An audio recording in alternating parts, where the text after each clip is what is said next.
Hay dolores en la vida que rompen algo dentro de ti de forma tan completa que nunca vuelves a ser la misma persona.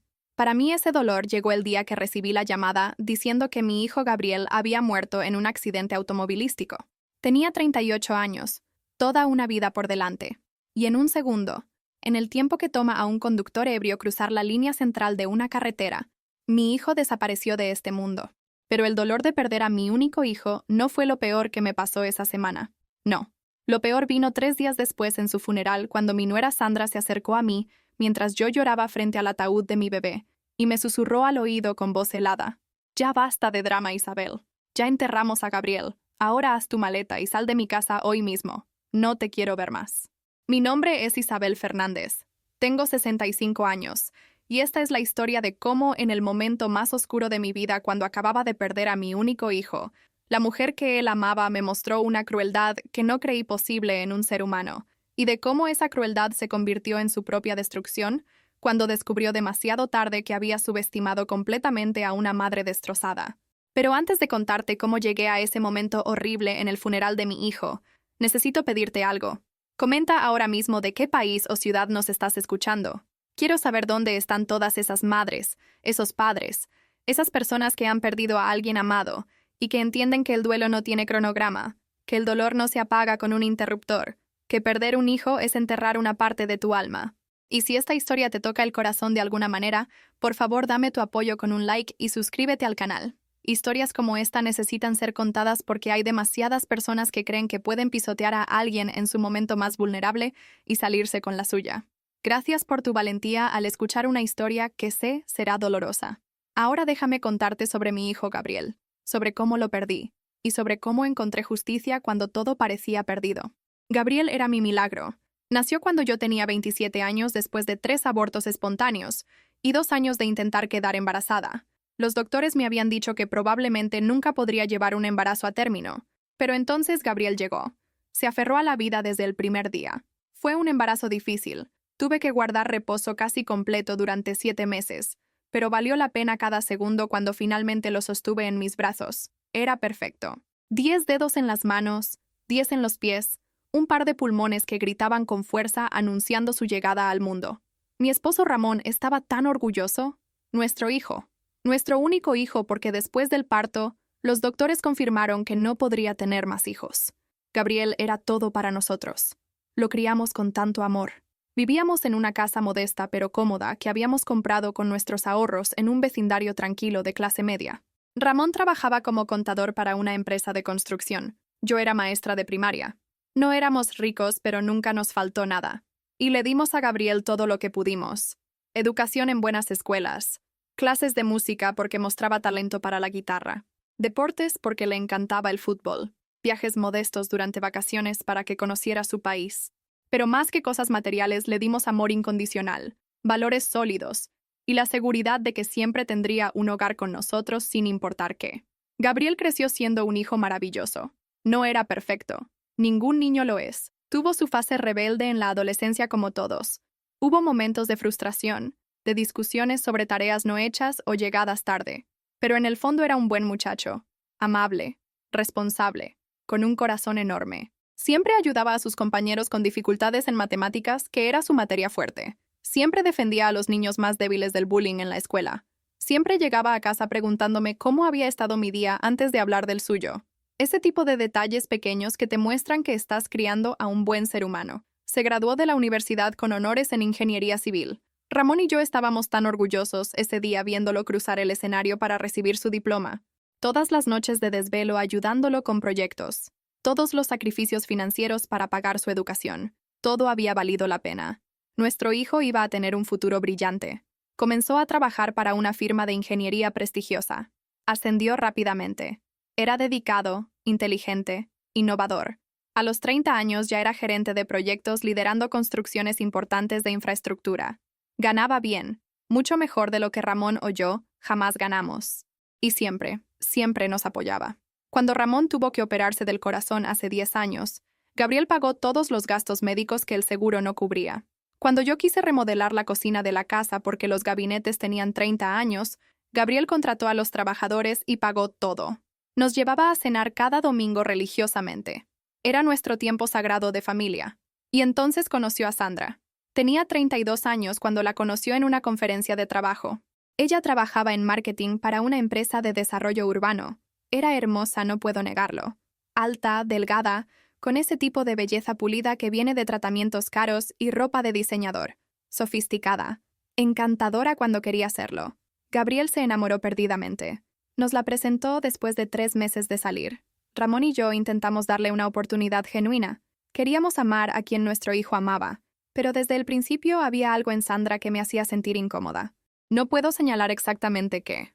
Tal vez era la forma en que miraba nuestra casa modesta con una expresión apenas perceptible de desdén, o la forma en que hacía comentarios sutiles sobre cómo Gabriel podría estar haciendo más con su carrera si fuera más ambicioso, o la forma en que siempre parecía estar calculando, evaluando, midiendo el valor de todo y de todos. Pero Gabriel estaba enamorado. Y cuando le expresé mis reservas gentilmente una vez, me dijo: «Mamá, solo estás siendo sobreprotectora. Sandra es maravillosa cuando la conoces mejor. Dale una oportunidad». Así que me callé, porque no quería ser esa suegra entrometida que arruina la felicidad de su hijo. Tragué mis instintos y sonreí, y fui amable con Sandra, aunque ella rara vez correspondía con calidez genuina conmigo. Se casaron 2 años después en una boda elegante que Gabriel pagó casi completamente. Sandra quería una ceremonia grande y costosa en un hotel 5 estrellas. Gabriel trabajó horas extras durante meses para poder pagar todo lo que ella quería. Ramón y yo contribuimos lo que pudimos, pero nuestros ahorros de maestro y contador no llegaban muy lejos en el mundo de bodas de lujo. La boda fue hermosa objetivamente hablando. 300 invitados, la mayoría del lado de Sandra. Decoraciones elaboradas. Comida gourmet. Banda en vivo y DJ. Todo lo que Sandra había soñado. Yo traté de estar feliz por Gabriel. Bailé con él durante la canción de madre e hijo. Lo abracé fuerte y le susurré que lo amaba más que a mi propia vida. Él sonrió y me dijo: «Lo sé, mamá. Y yo también te amo». Ese fue uno de los últimos momentos de verdadera intimidad que tuve con mi hijo antes de que Sandra comenzara a alejarlo sistemáticamente de nosotros. Después de la boda las cosas cambiaron. Las cenas dominicales se volvieron menos frecuentes. Gabriel siempre tenía una excusa. Sandra había planeado algo con su familia. Tenían compromisos sociales con colegas de ella. Necesitaban tiempo a solas como pareja. Cuando sí venían, Sandra dominaba las conversaciones hablando sobre su trabajo, sus logros, los lugares caros donde cenaban, la gente importante que conocían. Ramón y yo escuchábamos educadamente, pero era claro que ella nos veía como gente simple sin nada interesante que aportar a su mundo sofisticado. Un año después de la boda, Gabriel nos dio noticias emocionantes. Iban a comprar una casa grande en un vecindario exclusivo. Estaba tan emocionado mostrándonos fotos de la propiedad en su teléfono. 4 habitaciones, 3 baños, jardín amplio, piscina, en una comunidad privada con seguridad. El precio era de $400,000. Era una fortuna para nosotros, pero Gabriel ganaba bien y Sandra también. Podían permitírselo con el crédito hipotecario. Estábamos felices por él. Nuestra única preocupación era que era una casa muy grande solo para 2 personas. «Eventualmente tendrán hijos», les dije con esperanza. «Podrán llenar esas habitaciones con niños». Sandra me miró con una expresión fría. «No tendremos hijos, Isabel», dijo con voz que no dejaba espacio para debate. «Los niños no son parte de nuestro plan de vida. Son caros, demandantes, y limitarían nuestras carreras y estilo de vida». Mi corazón se hundió. Siempre había soñado con ser abuela. Y Gabriel siempre había hablado de querer hijos algún día. Pero no dije nada. No era mi decisión. Era su matrimonio. Aunque me dolía pensar que nunca habría nietos. Entonces Gabriel hizo algo que me sorprendió completamente. Una tarde vino a visitarnos solo sin Sandra. Se sentó con Ramón y conmigo en la sala de nuestra casa. Tenía una expresión seria. «Mamá, papá», empezó. «Quiero hablar con ustedes sobre algo importante. Hemos decidido no comprar esa casa que les mostré». Ramón y yo intercambiamos miradas confusas. «Pero pensé que estaban emocionados con esa casa», dije. «Lo estábamos», respondió Gabriel. «Pero he estado pensando. Ustedes han vivido en esta casa durante 40 años. La compraron cuando yo era bebé. Han pagado la hipoteca fielmente durante décadas. Esta casa está llena de recuerdos de mi infancia, pero también está envejeciendo. Necesita reparaciones constantes. El techo gotea. Las tuberías son viejas. La calefacción es ineficiente. Y ustedes están entrando a sus años de retiro. Papá con su corazón, mamá con tus rodillas. Esta casa de 2 pisos con escaleras empinadas no es ideal para ustedes». Asentimos porque todo lo que decía era verdad. La casa necesitaba trabajo, y las escaleras se estaban volviendo difíciles especialmente para Ramón. Entonces Gabriel tomó nuestras manos. «He hablado con Sandra», continuó, y hemos decidido que en lugar de comprar una casa grande solo para nosotros dos, vamos a hacer algo diferente. Voy a comprar una casa de un solo piso, más pequeña, más moderna, completamente equipada y adaptada para personas mayores. Y ustedes van a vivir ahí. Va a ser su casa, completamente gratis, sin hipoteca, sin preocupaciones. Yo pagaré todo. Y si ustedes quieren, y cuando Ramón se retire completamente, pueden vender esta casa vieja y usar ese dinero para su retiro, para viajar, para lo que quieran. Pero tendrán un hogar seguro esperándolos. Las lágrimas comenzaron a correr por mis mejillas. Gabriel, mi amor, dije con voz quebrada, no puedes hacer eso. Es demasiado. Es tu dinero, tu futuro. No, hijo, interrumpió Ramón también con ojos húmedos. No vamos a dejar que gastes tanto en nosotros. Compra tu casa. Vive tu vida. Pero Gabriel negó con la cabeza firmemente. Ustedes sacrificaron todo por mí durante 32 años, dijo. Me dieron educación, amor, un hogar. Pagaron por mi universidad cuando significaba que ustedes no podían irse de vacaciones o comprar cosas para ustedes mismos. Nunca me dejaron sentir que éramos pobres, aunque sé que a veces luchaban financieramente. Ahora es mi turno de cuidarlos, de asegurarme de que sus últimos años sean cómodos y sin estrés. Por favor, déjenme hacer esto. Necesito hacer esto. No como caridad, sino como amor, como gratitud, como lo que los hijos deberían hacer por los padres que les dieron todo. Lloramos los tres abrazados en esa sala. Y finalmente accedimos, con la condición de que la casa estuviera legalmente a nombre de Gabriel. Era su dinero después de todo. Nosotros solo viviríamos ahí. Pero Gabriel insistió. La casa estará a nombre de ustedes, dijo. Ustedes serán los propietarios legales. Yo pagaré la hipoteca hasta que esté completamente pagada en unos años. Pero legalmente será su casa, porque quiero que tengan esa seguridad. Quiero que sepan que sin importar qué pase, nadie puede quitarles ese hogar. Así que eso es exactamente lo que hizo. 6 meses después nos mudamos a una hermosa casa de una planta en un vecindario tranquilo. 2 habitaciones, 2 baños, cocina moderna, sin escaleras, con todas las adaptaciones para personas mayores. Barandas en los baños, ducha sin escalón, puertas anchas para sillas de ruedas si eventualmente las necesitábamos. Gabriel había pensado en todo, y puso la casa completamente a nuestro nombre. Isabel Fernández y Ramón Fernández, propietarios legales. Él pagaba la hipoteca mensualmente, pero la propiedad era nuestra según todos los documentos. Lo hizo a pesar de que Sandra claramente no estaba contenta con la decisión. Escuché parte de una discusión entre ellos una vez cuando vinieron a ayudarnos con la mudanza. Sandra decía que era una inversión tonta, que ese dinero debería estar en su cuenta de ahorros o en la bolsa de valores, que nosotros éramos perfectamente capaces de cuidarnos solos. Pero Gabriel se mantuvo firme. Esto no es negociable, Sandra, le dijo con voz que no dejaba espacio para debate. Son mis padres y voy a cuidarlos. Vivimos en esa casa durante 5 años. 5 años hermosos donde Ramón y yo finalmente podíamos relajarnos sin preocuparnos por reparaciones constantes o facturas de calefacción astronómicas. Gabriel nos visitaba regularmente, aunque Sandra rara vez lo acompañaba. Ella siempre tenía excusas. Demasiado trabajo, compromisos sociales, migrañas, lo que fuera. Era claro que no quería pasar tiempo con los suegros modestos de clase media. Y entonces llegó la tragedia que destruyó mi mundo. Era un sábado por la mañana de marzo. Gabriel había ido solo a una reunión de trabajo en una ciudad vecina a 2 horas de distancia. Sandra se había quedado en casa supuestamente con trabajo pendiente.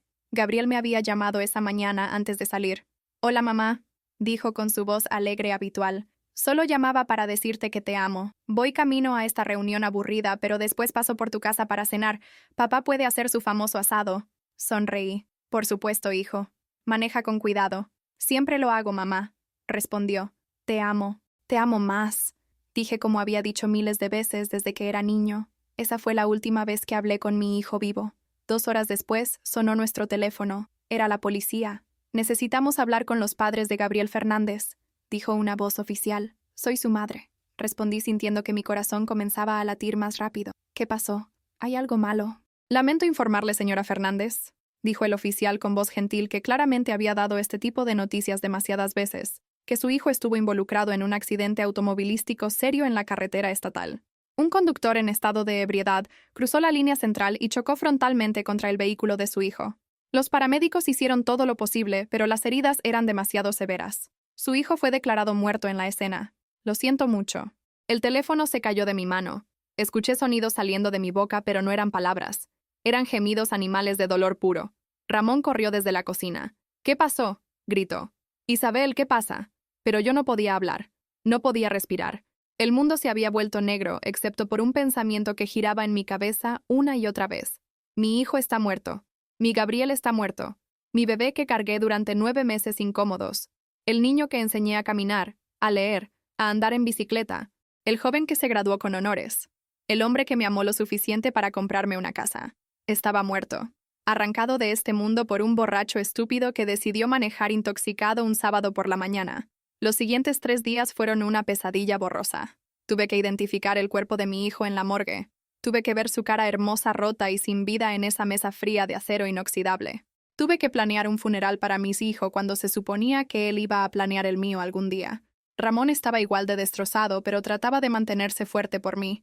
Nos movíamos como zombies haciendo los arreglos necesarios. El ataúd, la ceremonia, las flores. Todo parecía surrealista. Sandra apareció en la casa el día siguiente del accidente. Estaba llorando, por supuesto. Había perdido a su esposo. Pero había algo en sus lágrimas que se sentía performativo, como si estuviera actuando el papel de viuda desconsolada en lugar de realmente sentirlo. Pero descarté esos pensamientos como mi propia amargura. Ella había perdido a su esposo. Por supuesto estaría devastada sin importar que no siempre había sido la nuera más cálida. El funeral fue 3 días después, en una iglesia hermosa que Gabriel a veces visitaba. Había tanta gente, amigos de su infancia, colegas de trabajo, vecinos, familiares. Todos vinieron a despedirse de un hombre que había tocado tantas vidas con su bondad. Yo estaba sentada en la primera fila del lado izquierdo con Ramón. Sandra estaba en la primera fila del lado derecho con su familia. Durante toda la ceremonia yo lloré. No podía parar. El dolor era físico, como si alguien estuviera estrujando mi corazón con puños de hierro. Miré el ataúd cerrado sabiendo que mi hijo estaba ahí dentro frío y callado, cuando debería estar vivo riendo, jugando fútbol, planeando su futuro. Cuando llegó el momento de los tributos, varias personas compartieron historias sobre Gabriel. Su mejor amigo habló sobre su lealtad. Su jefe habló sobre su ética de trabajo. Un vecino viejo habló sobre cómo Gabriel lo había ayudado a reparar su techo sin pedir nada a cambio. Cada historia me hacía llorar más porque confirmaba lo que yo ya sabía, que mi hijo había sido extraordinario y que el mundo era más oscuro sin él. Finalmente me tocó a mí. Ramón me ayudó a levantarme y caminar al podio. Miré a todas las personas reunidas para honrar a mi hijo, y comencé a hablar con voz quebrada. Gabriel era mi milagro, dije. Los doctores me dijeron que nunca tendría hijos, pero él llegó y se aferró a la vida desde el primer día, y durante 38 años me dio el privilegio más grande que existe, ser su madre. Él era. Hice una pausa tragando lágrimas. Él era todo lo bueno en este mundo. Amable, generoso, amoroso, trabajador, siempre pensando en otros antes que en sí mismo. Compró una casa para su padre y para mí porque quería que fuéramos felices en nuestros años de retiro. Ese es el tipo de hijo que era. El tipo de hombre que sacrificaba su propia comodidad por las personas que amaba. No pude continuar. Las palabras se ahogaron en sollozos. Ramón subió al podio y me guió de vuelta a mi asiento. La ceremonia continuó, pero yo apenas podía procesar nada más. Solo quería irme a casa y meterme en la cama y despertar de esta pesadilla. Finalmente terminó. Nos dirigimos al cementerio para el entierro. Ver el ataúd de mi hijo siendo bajado a la tierra fue el momento más doloroso de mi vida. Más doloroso que todos los abortos espontáneos. Más doloroso que cualquier cosa que había experimentado. Esto era contra natura. Los padres no deberían enterrar a sus hijos. Yo debería estar en ese agujero, no él. Me desplomé contra Ramón llorando tan fuerte que no podía respirar apropiadamente. Y entonces sentí una mano en mi hombro. Me volteé esperando ver a un amigo ofreciendo consuelo, pero era Sandra. Y su expresión no era de compasión, era de irritación apenas disimulada. Se inclinó cerca de mi oído y susurró palabras que nunca olvidaré mientras viva. «Ya basta, Isabel», dijo con voz fría. «Ya enterramos a Gabriel. El drama no lo va a traer de vuelta. Ahora, cuando termine esto, necesito que hagas tu maleta y salgas de mi casa hoy mismo. Ya no te quiero ahí». Me quedé completamente inmóvil. Seguramente había escuchado mal. Seguramente mi nuera no me acababa de decir que me fuera de mi casa en el funeral de mi hijo. Pero ella continuó sin ninguna emoción en su voz. «La casa está a nombre tuyo y de Ramón sí, pero Gabriel la pagó. Y ahora que él está muerto, yo soy su heredera legal. Esa propiedad me pertenece. Así que quiero que tú y Ramón saquen sus cosas y se vayan. Tienen hasta esta noche». La miré sin poder procesar lo que estaba escuchando. «Sandra», logré decir, «acabamos de enterrar a tu esposo, a mi hijo. No puedes estar hablando en serio. No puedes estar pensando en propiedades ahora». Su expresión se endureció. «Muy en serio, Isabel», sisió. Esa casa vale dinero, mucho dinero, y la necesito. Así que sal, ahora. O llamaré a la policía para que te saquen por invasión. Los dolientes comenzaron a dispersarse lentamente. Ramón me tomó del brazo sintiendo que algo estaba mal. ¿Qué pasa?, preguntó mirando entre Sandra y yo. Sandra se enderezó y habló en voz más alta, ahora sin importarle quién escuchara. Acabo de informarle a Isabel que necesitan desocupar mi casa inmediatamente. Gabriel pagó esa propiedad, y ahora que él no está, yo soy la heredera. No voy a mantener a sus padres viviendo gratis en una propiedad que me pertenece. Varias personas que estaban cerca se voltearon a mirar con expresiones de shock. El hermano de Ramón se acercó. Sandra, ¿qué demonios estás diciendo?, preguntó con voz incrédula. Es el funeral de tu esposo. ¿Cómo puedes estar hablando de echar a sus padres de su casa? Porque es mi casa ahora, respondió Sandra sin ninguna vergüenza. Y tengo planes para ella. Planes que no incluyen a los Fernández viviendo ahí gratis para siempre. Ramón se puso frente a Sandra con furia en sus ojos que nunca le había visto. Esa casa está legal y completamente a nuestro nombre, dijo con voz temblando de ira contenida. Gabriel la puso a nuestro nombre. Somos los propietarios legales. Tú no puedes echarnos de nuestra propia propiedad. Sandra sonrió. Una sonrisa fría y calculadora. Oh, Ramón, dijo con voz condescendiente. Eres tan ingenuo. Gabriel pagó esa casa con dinero que ganó durante nuestro matrimonio. Eso la convierte en bien ganancial matrimonial. Y como su viuda, yo heredo todo. Puedo impugnar la transferencia de propiedad. Puedo demandar alegando que Gabriel les dio esa casa sin mi consentimiento, lo cual podría anular la transacción. Tengo abogados caros. Ustedes tienen sus pensiones modestas. No pueden pelear contra mí legalmente. Así que faciliten las cosas y simplemente váyanse. La gente ahora nos rodeaba abiertamente escuchando este intercambio horrible. Amigos de Gabriel miraban a Sandra con disgusto. Mi cuñada María se acercó y le dijo, Sandra, esto es monstruoso, ¿cómo puedes hacerles esto hoy de todos los días? Pero Sandra solo se encogió de hombros. Negocios son negocios, dijo. No voy a seguir financiando a gente que nunca me agradó de todos modos. Se dio la vuelta y comenzó a caminar hacia su auto. Pero antes de irse, se volteó una última vez. A más tardar mañana al mediodía, gritó. O llamo a la policía. Y no se lleven nada que no sea estrictamente suyo. Todos los muebles que Gabriel compró para esa casa también son míos ahora. Se fue dejando a Ramón y a mí de pie junto a la tumba recién llenada de nuestro hijo, rodeados de amigos y familia que no podían creer lo que acababan de presenciar. Yo estaba en shock completo. No podía procesar lo que acababa de pasar. Mi hijo acababa de ser enterrado, y su viuda me había echado de mi casa mientras su cuerpo aún estaba siendo cubierto con tierra. María me abrazó. Isabel, Ramón, dijo, vengan a quedarse con nosotros esta noche. Necesitan estar rodeados de familia. No pueden ir a casa ahora. Asentimos como autómatas. Fuimos a casa de María y su esposo donde pasamos la peor noche de nuestras vidas. No podía dormir. Cada vez que cerraba los ojos veía el rostro de Sandra diciendo, haz tu maleta. Veía el ataúd de Gabriel. Veía mi vida entera desmoronándose. Había perdido a mi único hijo. Y ahora estaba perdiendo mi casa, el último regalo que él me había dado. El dolor era tan intenso que físicamente no podía respirar apropiadamente. Ramón no estaba mejor. Lo encontré a las 3 de la mañana sentado en el porche trasero de María llorando silenciosamente. Nos abrazamos sin palabras porque ¿qué podíamos decir? Nuestro mundo había terminado. A la mañana siguiente temprano llamé a un abogado, un amigo de la familia que hacía trabajo pro bono para personas mayores. Le expliqué la situación. Él pidió ver todos los documentos de la propiedad. Se los llevé esa misma tarde. Pasó una hora revisando todo cuidadosamente. Finalmente me miró con expresión seria. Isabel, dijo, legal. Y técnicamente esa casa es completamente tuya y de Ramón. Está a su nombre. La escritura es clara. Ustedes son los propietarios. Sandra no puede simplemente echarlos. Mi corazón saltó con esperanza. Entonces podemos quedarnos. Él hizo una pausa. Legalmente sí. Pero Sandra no está completamente equivocada sobre poder impugnar. Puede argumentar que fue una transferencia fraudulenta de bienes gananciales. Puede demandar por el valor de la propiedad. Puede hacer sus vidas miserables con litigio que durará años. Y desafortunadamente ella tiene razón sobre una cosa. Ella probablemente tiene más recursos para pelear legalmente que ustedes. Mi esperanza se desvaneció. Entonces, ¿qué hacemos?, pregunté con voz derrotada. El abogado pensó cuidadosamente. Hay algo que no entiendo, dijo finalmente. ¿Por qué Sandra está tan desesperada por tener esa casa específicamente? Es una propiedad modesta comparada con el nivel socioeconómico en que ellos vivían. Gabriel ganaba muy bien. Sandra también. Deberían tener ahorros, inversiones, seguro de vida. ¿Por qué específicamente está enfocada en echarlos de esa casa de valor moderado? Es extraño. Yo no había pensado en eso. Tenía razón. Era extraño. Pero estaba demasiado destrozada para analizar las motivaciones de Sandra. Solo quería que este dolor terminara. El abogado continuó. Mire, Isabel, mi consejo es este. No salga de esa casa. Es legalmente suya. Si Sandra quiere echarlos, tendrá que pasar por proceso legal formal de desalojo, lo cual no puede hacer porque ustedes son los propietarios.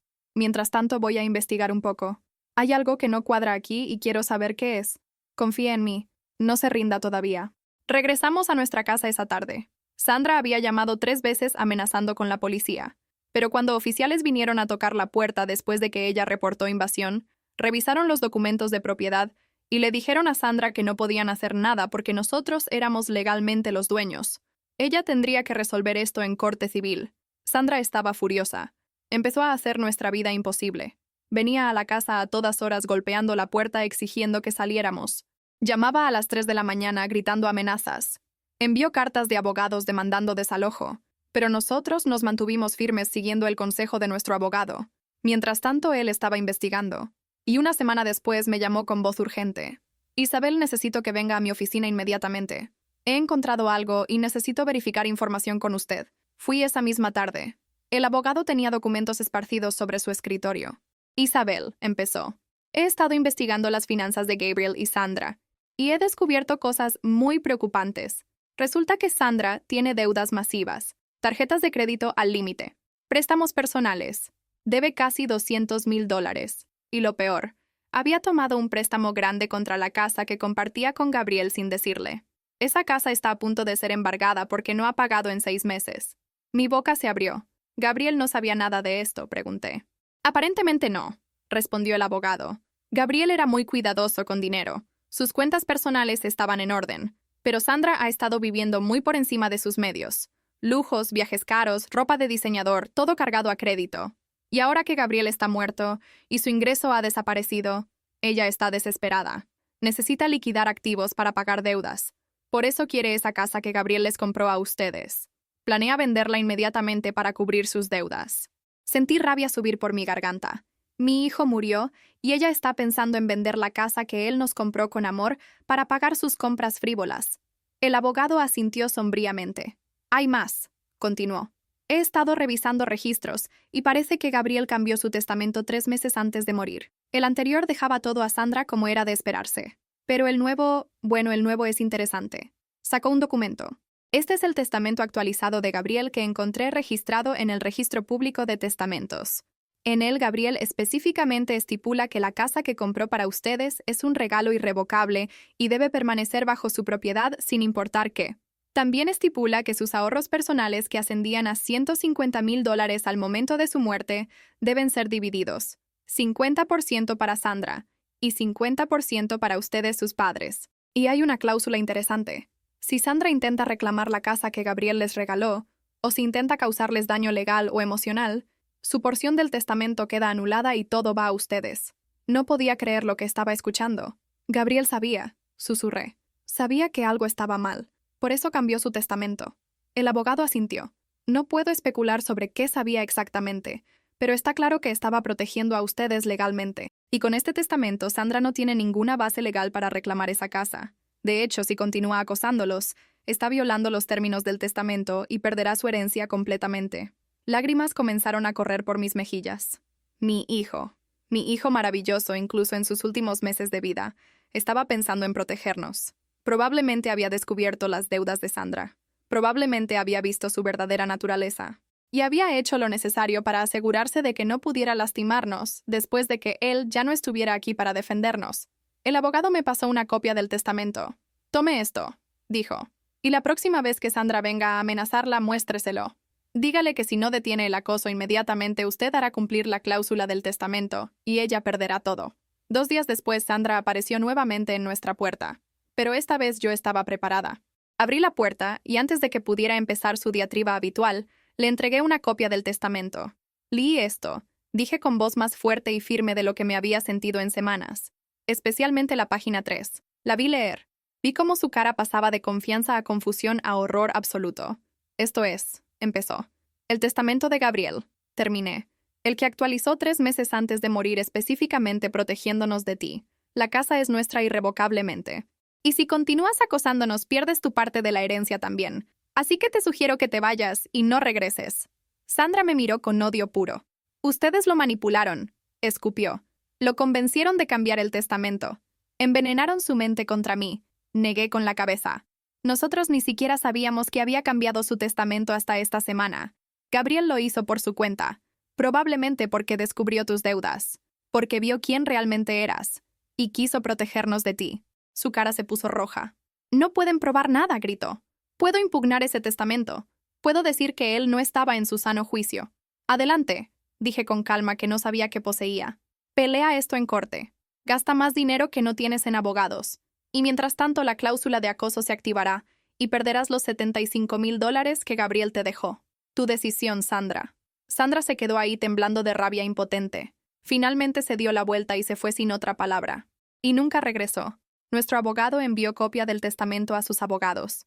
Toda acción legal contra nosotros se detuvo inmediatamente.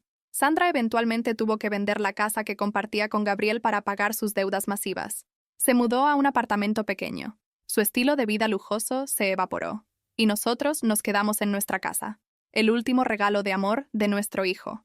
Hoy, 3 años después del funeral de Gabriel, Ramón y yo seguimos viviendo en esta casa hermosa. Mantenemos una de las habitaciones exactamente como Gabriel la decoró la última vez que vino a visitarnos. Sus fotos están por todas partes. Su guitarra que tocaba cuando venía a cenar está en la sala. Vivimos rodeados de recuerdos de nuestro hijo. El dolor de perderlo nunca desaparece. Hay días en que todavía lloro sin poder parar. Días en que veo algo y pienso tengo que contarle esto a Gabriel antes de recordar que ya no está. Pero encontramos consuelo en saber que su último acto en esta tierra fue protegernos, asegurarse de que tendríamos un hogar seguro incluso cuando él ya no estuviera aquí. Sandra nunca se disculpó. Nunca mostró remordimiento. La vimos una vez de lejos en el cementerio en el aniversario de la muerte de Gabriel. Ni siquiera se acercó. Solo dejó flores en su tumba y se fue. No sé si alguna vez amó realmente a mi hijo, o si él fue solo un medio para el estilo de vida que ella quería. Pero sé que Gabriel merecía mucho más que ella. Merecía a alguien que lo amara tan incondicionalmente como él amaba. Alguien que honrara su memoria con dignidad en lugar de tratar de despojar a sus padres el mismo día de su funeral. He aprendido lecciones dolorosas de esta experiencia. He aprendido que el dolor de perder un hijo es algo que nunca superas completamente. No es algo que sanas, es algo que aprendes a cargar. Algunos días es más ligero. Otros días es tan pesado que apenas puedes levantarte de la cama. Pero aprendes a vivir con él porque no tienes otra opción. También aprendí que las personas muestran su verdadera naturaleza en momentos de crisis. Sandra mostró que era capaz de una crueldad inimaginable cuando pensó que podría beneficiarse. Pero también vi bondad. Vi a amigos y familiares rodeándonos con amor cuando más lo necesitábamos. Vi a un abogado trabajando casi gratis para ayudar a 2 personas mayores devastadas. Vi a Gabriel incluso en su muerte protegiéndonos con previsión y amor. Y aprendí que los documentos legales importan. Si Gabriel no hubiera actualizado su testamento, si no hubiera puesto esa casa específicamente a nuestro nombre, con esa cláusula protectora, Sandra probablemente habría ganado. Habríamos perdido nuestro hogar además de nuestro hijo. La previsión legal de Gabriel fue lo que nos salvó. Por eso ahora cuando hablo con otros padres mayores, siempre les aconsejo lo mismo. Documenten todo. Tengan testamentos claros. Protejan sus activos. Porque nunca sabes cuándo una tragedia golpeará. Y nunca sabes cómo las personas reaccionarán cuando hay dinero o propiedad involucrados. También he trabajado en perdonar aunque no olvidar. He perdonado a Sandra no porque ella lo merezca, sino porque cargar odio, además de duelo, era demasiado pesado para mi corazón. La he perdonado, pero no tengo ningún deseo de verla o hablar con ella nuevamente. Ella eligió su camino. Eligió mostrar su peor yo en el momento más oscuro de nuestras vidas. Y esas elecciones tienen consecuencias que ella está viviendo ahora. Sin el dinero de Gabriel, sin el estatus social que su matrimonio le daba, sin la seguridad financiera que había esperado heredar. Sus propias decisiones la llevaron a donde está. Ramón y yo hemos encontrado formas de honrar la memoria de Gabriel. Establecimos una beca en su nombre en su universidad para estudiantes de ingeniería de familias de bajos recursos. Es pequeña, solo podemos dar $5,000 al año, pero es nuestra forma de asegurar que el legado de Gabriel de ayudar a otros continúe. También nos hemos involucrado con MAD, Madres contra Conductores Ebrios, la organización que lucha contra conducir intoxicado. Compartimos la historia de Gabriel en eventos de concientización. Hablamos en escuelas secundarias sobre las consecuencias devastadoras de las decisiones irresponsables. Si nuestra historia salva, aunque sea una vida, si hace que aunque sea una persona decida no manejar ebria, entonces el dolor de Gabriel no habrá sido completamente en vano. Visitamos su tumba cada semana. Le llevamos flores frescas. Le contamos sobre nuestras vidas aunque sabemos que no puede escuchar. Le decimos cuánto lo extrañamos, cuánto lo amamos, cuánto más vacío está el mundo sin él. Y le agradecemos por su último regalo, por asegurarse de que tendríamos un techo sobre nuestras cabezas, por protegernos incluso en la muerte. Y ahora quiero hablarte directamente a ti que has escuchado mi historia hasta el final. Si eres padre o madre y estás pensando en transferir propiedades o bienes a tus hijos adultos, hazlo con protecciones legales. Testamentos claros. Cláusulas específicas. No asumas que las nueras o yernos cuidarán de ti si algo le pasa a tu hijo. Esperamos lo mejor, pero preparamos para lo peor. Y si estás en una posición como la de Gabriel, queriendo cuidar de tus padres mayores, documenta todo. Deja instrucciones claras. Asegúrate de que tus deseos estén legalmente protegidos, porque tragedias pasan, y cuando pasan las personas no siempre actúan con nobleza. Si has perdido un hijo, quiero que sepas que tu dolor es válido, que no hay cronograma para el duelo, que está bien no estar bien, que algunos días solo sobrevivir es suficiente. Busca grupos de apoyo. Busca terapia especializada en duelo parental. Rodéate de personas que entiendan que nunca superarás esto, pero que aprenderás a vivir con ello. Y permite que la memoria de tu hijo te dé fuerza en lugar de solo dolor. Pregúntate qué querría tu hijo que hicieras, cómo querría que vivieras. Y trata de honrar eso. Y si alguna vez estás en una posición donde alguien está siendo cruelmente tratado en su momento más vulnerable, interven. No mires hacia otro lado. Las personas que estaban en ese funeral y escucharon a Sandra ordenarme salir de mi casa, algunos intervinieron, algunos hablaron, algunos ofrecieron ayuda, y eso marcó una diferencia. Sé esa persona que se para por los indefensos, porque algún día tú podrías ser el indefenso y necesitarás que alguien se pare por ti. Finalmente quiero decirle algo a Sandra, aunque sé que probablemente nunca escuchará esto. Sandra, no sé si alguna vez entenderás la magnitud de lo que hiciste. El día que enterramos a Gabriel, tú enterraste cualquier compasión o decencia que pudieras haber tenido. Perdiste más que una herencia ese día. Perdiste tu humanidad. Y aunque me quitaste a mi hijo antes de tiempo mediante tu demanda de que manejara cansado a reuniones porque tú no querías ir, aunque intentaste quitarme mi hogar en el día más oscuro de mi vida, aunque causaste dolor adicional en un momento en que ya estaba rota, quiero que sepas algo. No ganaste, porque Gabriel nos protegió, porque su amor fue más fuerte que tu avaricia. Porque la bondad de mi hijo sobrevivió tu crueldad.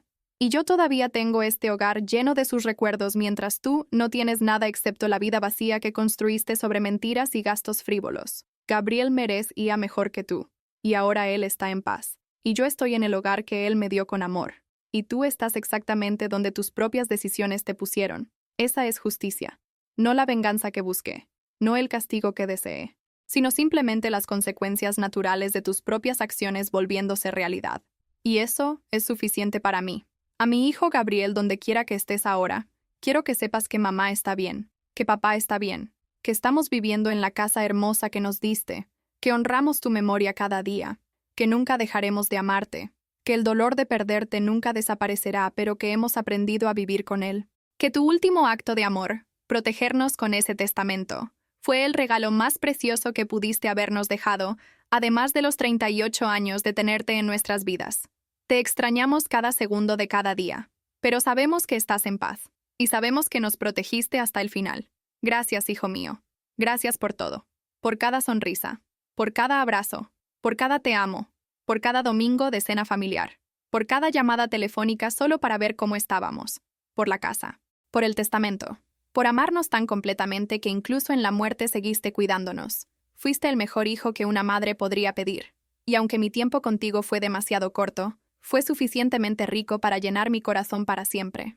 Hasta que nos volvamos a ver, mi amor. Hasta que pueda abrazarte otra vez. Tu mamá que te ama más allá de la muerte, más allá del tiempo, por toda la eternidad. Y con eso concluyo esta historia. La historia de cómo una nuera mostró crueldad inimaginable en un funeral, y de cómo un hijo incluso en la muerte protegió a sus padres de esa crueldad. La historia de pérdida, dolor, y finalmente una forma tranquila de justicia. Espero que nunca tengas que vivir algo así, pero si lo vives, espero que esta historia te dé fuerza, te muestre que puedes sobrevivir incluso el dolor más oscuro, que el amor trasciende la muerte, que la bondad eventualmente prevalece, y que las personas que intentan aprovecharse de los vulnerables finalmente enfrentan consecuencias. Gracias por escuchar hasta el final. Gracias por permitirme honrar la memoria de mi hijo compartiendo esta historia. Y gracias por cada like, cada comentario, cada palabra de apoyo. Para los padres en duelo que están escuchando, los abrazo. Su dolor es real, su amor es eterno, y sus hijos están orgullosos de ustedes por seguir adelante incluso cuando parece imposible. Manténganse fuertes, manténganse unidos, y recuerden que el amor nunca muere, ni siquiera cuando nuestros seres queridos ya no están físicamente con nosotros. Viven en nuestros corazones, en nuestros recuerdos, en las lecciones que nos enseñaron, en el amor que nos dieron, y eso nadie puede quitárnoslo jamás, ni siquiera la persona más cruel en el momento más oscuro. El amor perdura, siempre, para siempre.